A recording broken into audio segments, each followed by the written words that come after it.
Hello students, welcome to EPG Pathshala.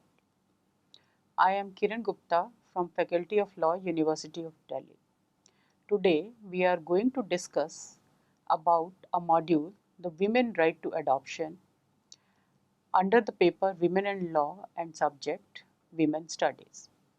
Friends, the objectives of today's discussion is to study the rights of women to take or give a child in adoption and also the right of a girl child to be adopted as per the personal laws. We will also discuss in this module the secular law of adoption under Juvenile Justice, Care and Protection of Children Act 2015. Friends, adoption is a process whereby a child's affiliation with its genetic family is severed and affiliation to a new family called adoptive family is created. Adoption established parent-child relationship between persons not biologically related. It gives parenthood to childless couples and single parents. It also satisfies the desire of those parents who have a child yet want to adopt another child so as to give a loving home to homeless children. Thus, adoption is an institution beneficial for childless couples to have a child and homeless child to have a home, to have a family. Friends, adoption involves three parties. Firstly, the persons taking the child in adoption. Second, the persons giving the child in adoption. And thirdly, the child being adopted, the subject matter of adoption. In this process, the legal status of women as a taker and as a giver require special mention. Friends, in India, there is no uniform law on adoption. Hindu Adoption and Maintenance Act 1956, which is the only statutory law which codified the personal law of adoption, is a religion-specific law governing Hindus only. Muslim personal law and Christian personal law do not recognize adoption, and if a Muslim or a Christian informally adopts a child, he is free to treat him as his own child and give the child his property by way of gift or by way of will, but neither the Muslim law of inheritance nor the Indian Succession Act 1925, which applies to Christians, treats him as an heir entitled to succession. Section 41 of the Juvenile Justice, Care and Protection Act 2000, as amended in 2006, provides for adoption as one of the techniques of rehabilitation of children by all Indians, and it is a secular law. The Juvenile Justice Act of 2000 was repealed and replaced by Juvenile Justice Care and Protection of Children Act 2015. This act acted as a secular law applicable to all irrespective of religion, and this act has contained a separate chapter on adoption. The right to adopt under this act is available to all irrespective of the religion, including the Hindus. Let's start with women's right to adoption under the Hindu law. The institution of adoption under Hindu law has passed through many changes by way of codification and judicial decisions. Hence, for the purpose of our present study, it can be studied under two heads, namely position under classical Hindu law, otherwise known as the Shastric Hindu law, and the position under the codified Hindu law, also known as modern Hindu law. As far as position of law of adoption under the classical Hindu law is concerned, we can say that under classical Hindu law, it has attached great importance to a son and viewed begetting a male child by every Hindu is indispensable to discharge the debts owed to his pitras, that is the deceased ancestors, by offering pind to them and to perpetuate their line of descent. Putra, the son, is considered to be a means of attaining salvation and is believed to save the pitras from going to Put, that is the hell. So, a Hindu who does not have a son can adopt a son and get spiritual benefit not only for himself but also for his deceased ancestors, thereby bringing prosperity to the entire family. Thus, classical Hindu law viewed adoption as purely a religious act in which only a male Hindu had an important role to play. The role of women was of less significance except by participating in the ceremony of adoption as a dharma patni. In case a male Hindu died without a son, the classical Hindu law, which is manifested through different schools of thinking, having their own sets of rules regarding widow's power to adopt, permitted his widow to adopt a son for and on behalf of her predeceased husband, and the adoption was related back to the date of death of her husband, meaning thereby that her husband died as a Hindu having a son. The said adoption was exclusively for the deceased husband and not for the widow. Any other woman, married or not married, could not adopt because there was no similar religious duty. In case of adoption of a son by a married man during his lifetime, the patriarchy law did not require the consent of the wife to the adoption as mandatory. Similarly, for giving the child in adoption, the father alone could give the child and the mother's consent was immaterial, except her role as a participator in the ceremony of adoption. Only in case of death of the father, the widowed mother could give their child in adoption. To discharge the spiritual duties and to inherit the properties, only a male child could be given and taken in adoption, and not a female child unless there was a custom permitting adoption of a female child. This male centric adoption relegated the women and a girl child to a secondary position. That is to say, a woman could neither give nor take a child in adoption, and a girl child also could never be given or taken in adoption.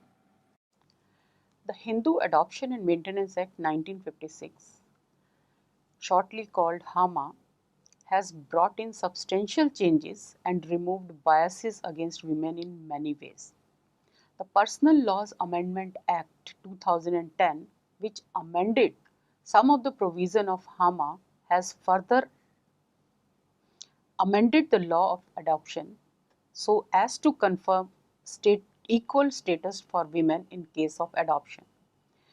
We are going to discuss these provisions in detail in this module. Under HAMA 1956, any male Hindu who is of sound mind and is not a minor has the capacity to adopt a child if he is married and the marriage is subsisting. He cannot adopt except with the consent of his wife. Absence of her consent renders the adoption void. However, her consent can be dispensed with if, firstly, she has ceased to be a Hindu, or has renounced the world, or has been declared by a court to be of unsound mind. Similarly, under the Act, any female Hindu who is of sound mind and is not a minor can also adopt a child. It permits an unmarried woman, a divorcee, and a widow to adopt a child. If she is married and the marriage is subsisting, she cannot adopt except when her husband has ceased to be a Hindu, or has renounced the world, or has been declared to be of unsound mind by a competent court. Here, it is to be noted that under HAMA, in the absence of above three disqualifications of the husband, a married woman was legally incapable of adopting a child by herself, even with the consent of her husband, which a male Hindu is capable of doing. So, she could be only a consenter to the adoption made by her husband, and she could not initiate adoption on her own. This gender bias was reiterated by the Supreme Court in a landmark judgment in Malti Rao Chaudhary versus Sudhindranath Majumdar, decided by the court in 2007, wherein the child was taken in adoption by a married woman in the presence of her husband, who did not raise any objection. Still, the adoption was held to be invalid. When the validity of adoption was challenged in the court held that according to law, the wife has no capacity to adopt when the husband is alive, even if he consents to it. A similar stand was taken by the Apex Court in Brajendra Singh versus State of Madhya Pradesh, decided in 2008, in which case a physically crippled woman, practically having no legs, was given in marriage to a person as a social necessity, and since her marriage, she was living with her parents like a divorced woman having no contacts with her husband. In her later years, she adopted a boy to take care of her. The adoption was challenged as invalid due to the fact that she, being a married woman, could not adopt. It is only her husband who has the right to adopt. The Apex Court, highlighting the contextual difference between a divorced woman and one who is leading a life like a divorced woman, held that as both cannot be equated and as the present adoption does not come under any of the exception as mentioned above, declared the adoption as invalid. The gender discrimination has been removed by way of bringing an amendment in the HAMA through the Personal Laws Amendment Act 2010. After this amendment, the present position is that, as in the case of a married man, a married woman can also adopt with the consent of her husband, and his consent can be dispensed with under the three legal incapacities mentioned earlier. To that extent, gender parity is sought to be achieved in Hindu law of adoption. This provision enables especially a childless woman who is under judicial separation or living separately to adopt, provided her husband gives his consent to adopt, which was otherwise not permissible under the old provision of the HAMA 1956. The legal status of widow to adopt requires special mention here.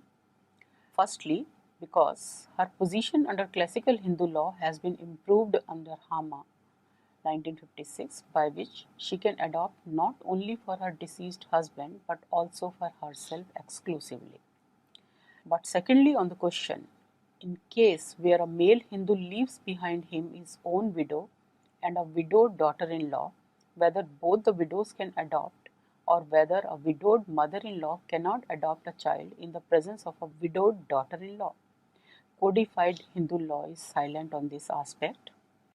Under classical Hindu law, the interposition of grandson or the son's widow competent to continue the line by adoption brings the mother's power of adoption to an end, and this right could never be revived was a rule, and it came to be known as Bhoban Moi rule, as it was laid down by the Privy Council in Bhoban Moi versus Ramkishore's case in 1866.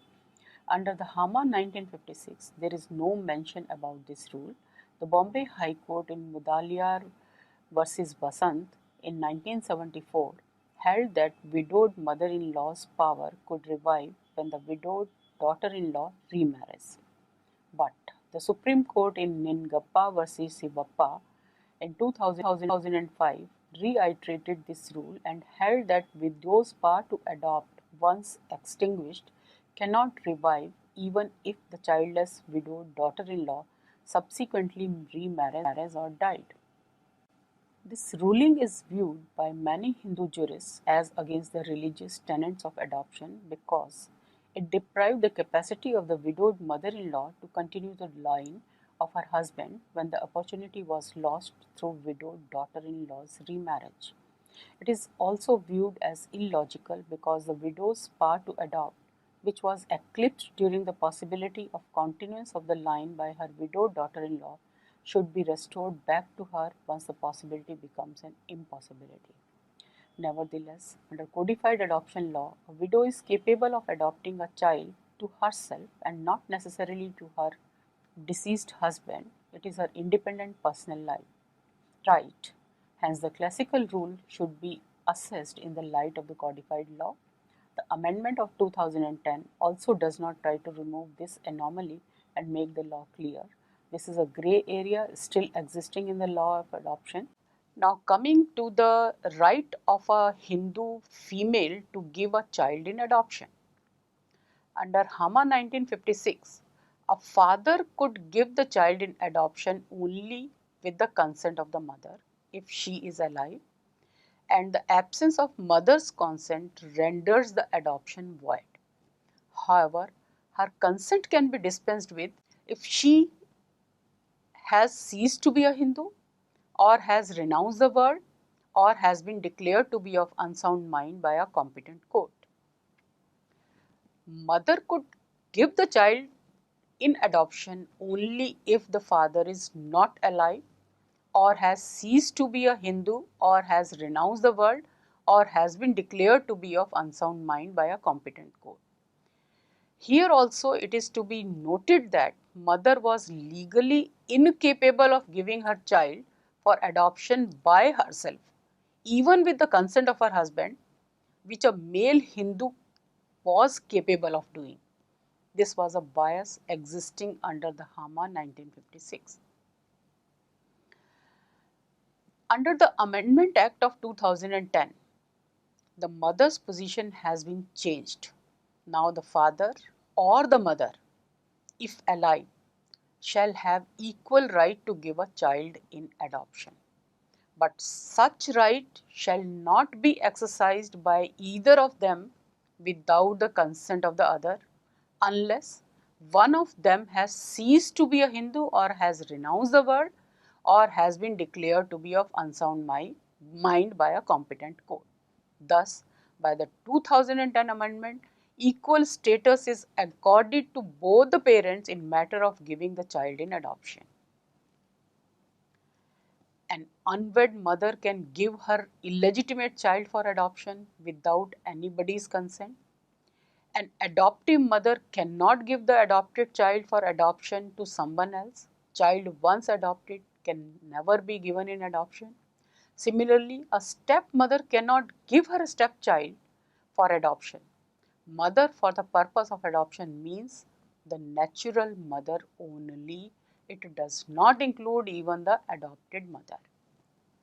Now, coming to the legal status of girl child to be taken and given in adoption.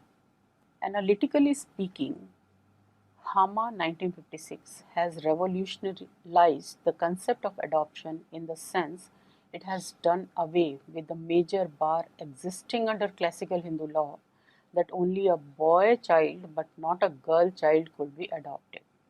This bar was founded on the notion that only a son could offer pind to the ancestors and could continue the family line of the Hindu, and a girl child was unqualified to confer spiritual benefit upon the souls of the deceased ancestors. Adoption of a daughter was permissible only in very few communities, that too as an exception.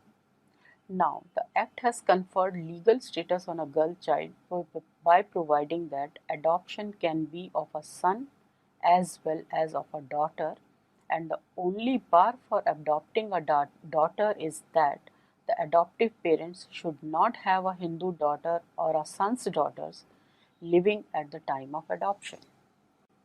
Where the adoption is made by a male Hindu with the consent of his wife, the wife becomes the adoptive mother of the child.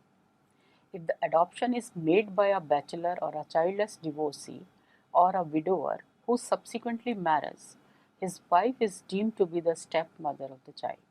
Similarly, if a spinster or a childless divorcee adopts a child and subsequently marries, her husband is deemed to be the stepfather of the child, and the child in these cases does not have an adoptive father. The reason is that the adoption is made by a single parent, and the person who adopts is the parent, not the future spouse of that person.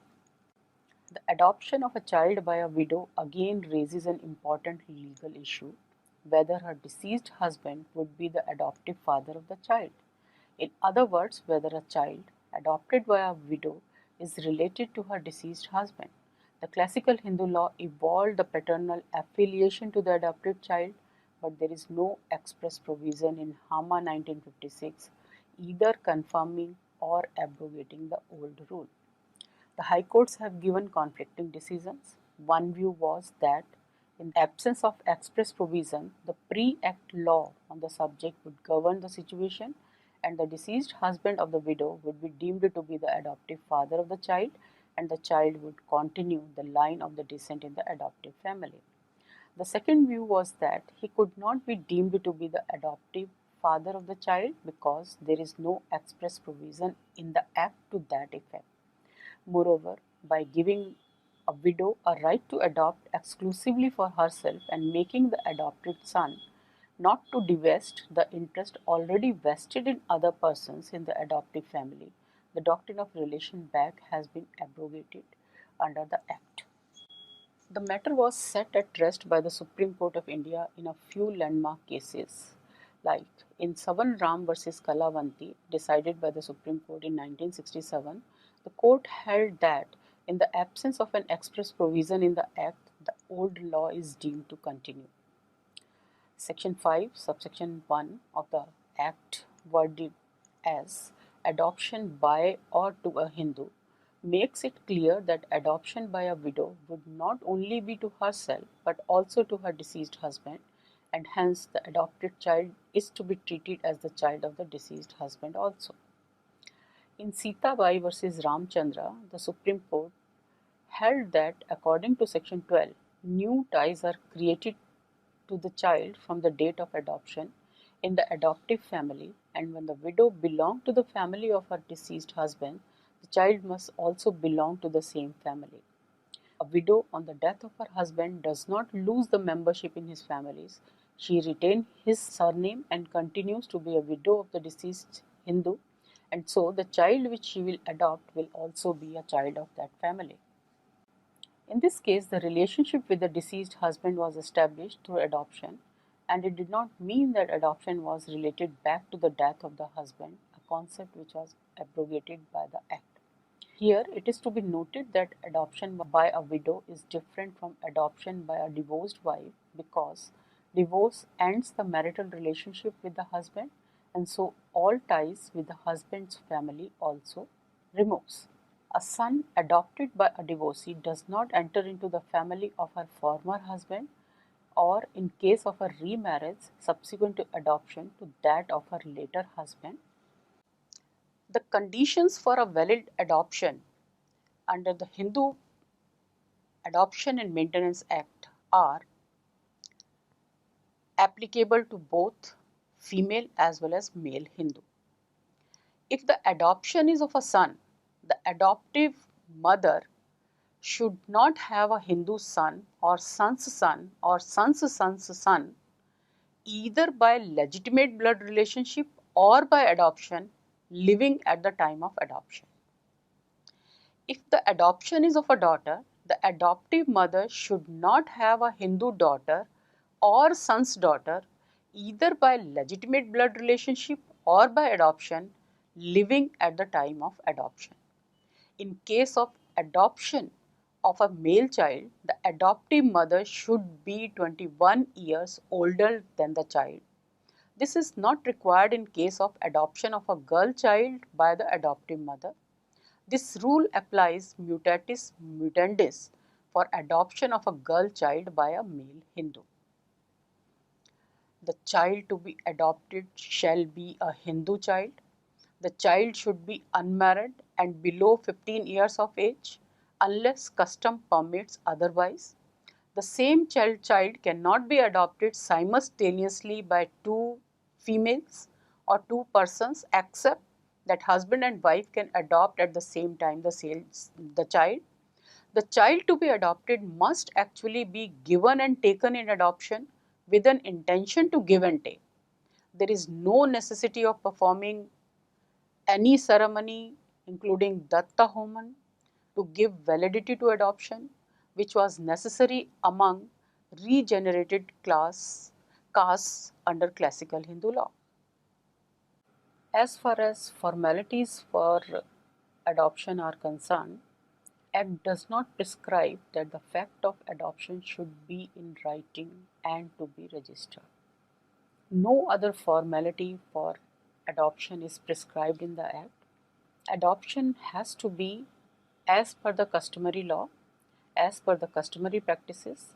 What is required is that there must be actual giving and taking of the child with intention to take the child in adoption. It merely provides that if there is a registered document recording the adoption made and signed by both the giver and the taker, the court shall presume that the adoption has been made in compliance with the provisions of the Act unless disproved. Thus, a registered document is a good piece of evidence of adoption duly made, but the presumption is rebuttable by the person challenging the adoption. Non-registration would not render the adoption invalid. It is the intention of giving and taking which will make the adoption valid. Now coming to assessment of the provisions of the 1956 Act from women perspective.